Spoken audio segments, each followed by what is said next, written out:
الحمد لله وكفى وسلام على عباده الذين اصطفى أما بعد أعوذ بالله من الشيطان الرجيم ومثل الذين كفروا كمثل الذي ينعق بما لا يسمع إلا دعاء ونداء صم بكم عمي فهم لا يعقلون يا أيها الذين آمنوا كلوا من طيبات ما رزقناكم واشكروا لله إن كنتم إياه تعبدون إنما حرم عليكم الميتة والدم ولحم الخنزير وما أهل به لغير الله فمن اضطر غير باغ ولا عاد فلا إثم عليه إن الله غفور رحيم صدق الله العظيم وبلغنا رسوله النبي الكريم ونحن على ذلك من الشاهدين والشاكرين والحمد لله رب العالمين.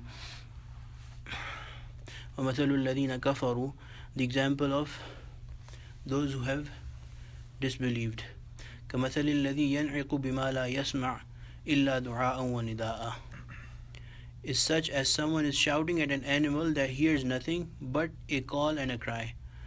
صم بكم عمي فهم لا يعقلون, they are deaf, dumb and blind, so they do not understand. The meaning of this ayah were explained last time, but it was not decided, that Allah subhanahu wa ta'ala is comparing these people as an animal only hears.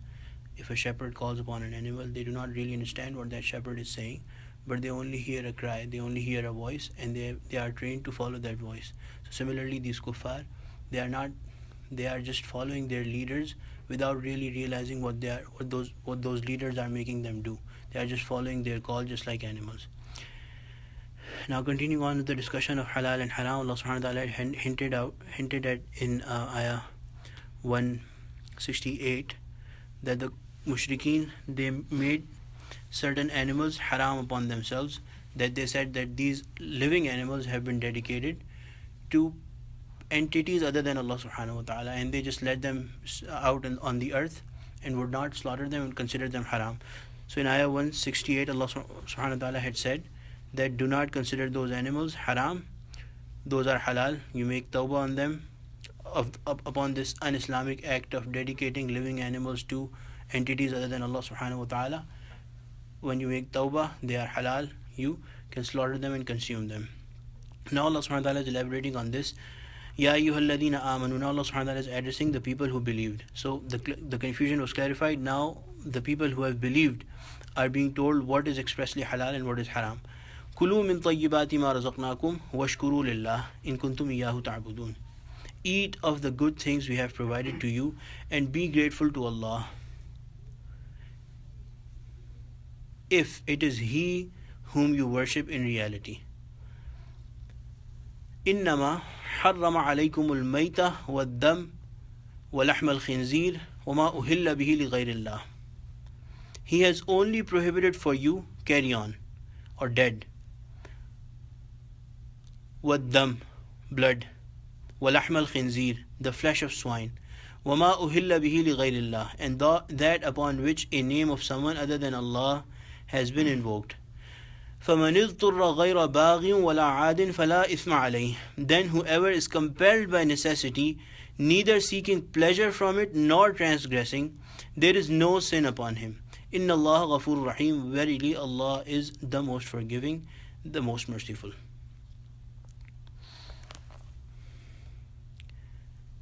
In these ayat, Allah subhanahu wa ta'ala, in this last ayat that we recited, Allah subhanahu wa ta'ala has explained what has been made haram by Allah subhanahu wa ta'ala. 4 things have been mentioned in this ayah. Number 1, before everything else, is maita. Maita basically means carry on or something that is dead. In the terms of Sharia, maita, as written by Mufti Shafi Sahab in his Ma'arif al-Quran, his explanation of the Quran, maita is everything, or murdar or dead is everything that has been killed or is dead without a proper zabiha, without a proper Sharia compliant zabiha. If any animal, now it should also be remembered that animal is the one that is permissible by Allah subhanahu wa ta'ala to be consumed. So maita is different from those animals that are right away prohibited by Allah subhanahu wa ta'ala, such as swine, such as other animals that are just not permissible by Allah subhanahu wa ta'ala, reptiles, all those. But even from among those that are permissible by Allah subhanahu wa ta'ala, such as goat, sheep, cattle, even from among those, if they are slaughtered or killed in a way that is not explained in Sharia, that is not permissible by Sharia, those are called maita in terms of Sharia, in terms of the Quran and Sunnah. So if something is shot, something is stunned and killed, any form, you name it, without the proper zabiha that is performed at neck by a sharp instrument such as a knife, is included in maita. And that animal is halal. In and of itself it is halal. But if it is not slaughtered in the Islamic way, it becomes haram. It is included in maita. The first thing that Allah subhanahu wa ta'ala is saying that is haram is that kind of animal. Waddam, and blood. Now there is detail in that, and of course the specifics of each and everything, the best way is to ask the ulama out every single thing that we are doing. Why? Because in the ayah that we recited, ayah 172, Allah subhanahu wa ta'ala has said, Kulu min tayyibati ma razaqnakum washkuru lillah. Hazrat has written a fine point that only if you eat halal, only then will you be able to be thankful to Allah subhanahu wa ta'ala. This is a property of consuming halal, that it takes you towards obedience. It cultivates in you the desire to obey Allah subhanahu wa ta'ala, to be thankful to Allah subhanahu wa ta'ala. And similarly, Hazrat has written that if haram is consumed, it has the inherent property to cultivate disobedience, to cultivate baghawat to Allah subhanahu wa ta'ala, disobedience from Allah subhanahu wa ta'ala.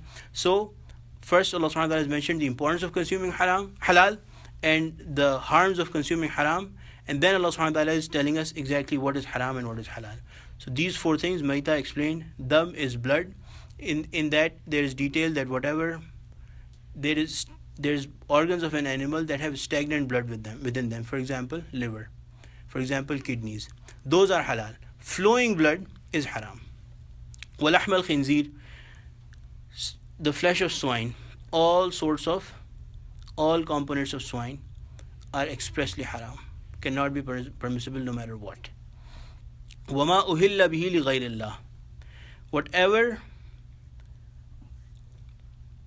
upon which a name of someone other than Allah has been invoked.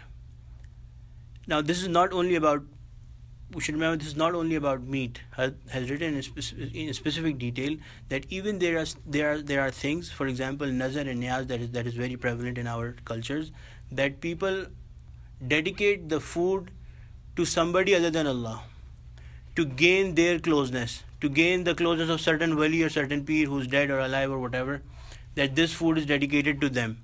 Even consumption of such foods is haram. The details of this can be understood from the ulama. Now the second part of this ayah, فَمَنِ اضْطُرَّ غَيْرَ بَاغٍ وَلَا عَادٍ فَلَا إِثْمَ عَلَيْهِ إِنَّ اللَّهَ غَفُورٌ رَحِيمٌ. It is also very relevant to us, especially living in this country. Allah subhanahu wa ta'ala is saying that then whoever is compelled by necessity. So Allah subhanahu wa ta'ala has given an opening to somebody who is compelled by necessity. Now Hazrat Mufassirin, Hazrat Ulama Ikram have explained this necessity.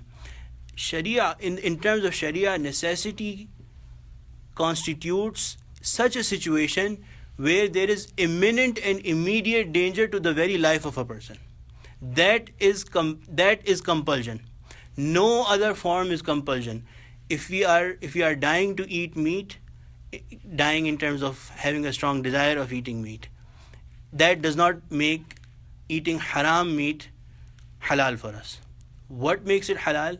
When a person is dying, as in losing their life in the very meanings of the word, and has no other means of survival but to consume that thing that is prohibited by Allah subhanahu wa ta'ala, even then Hazrat has pointed out, look at the words that Allah subhanahu wa ta'ala is saying, غَيْرَ بَاغٍ وَلَا عَادٍ, neither seeking pleasure through that, nor transgressing or going beyond the boundaries of surviving.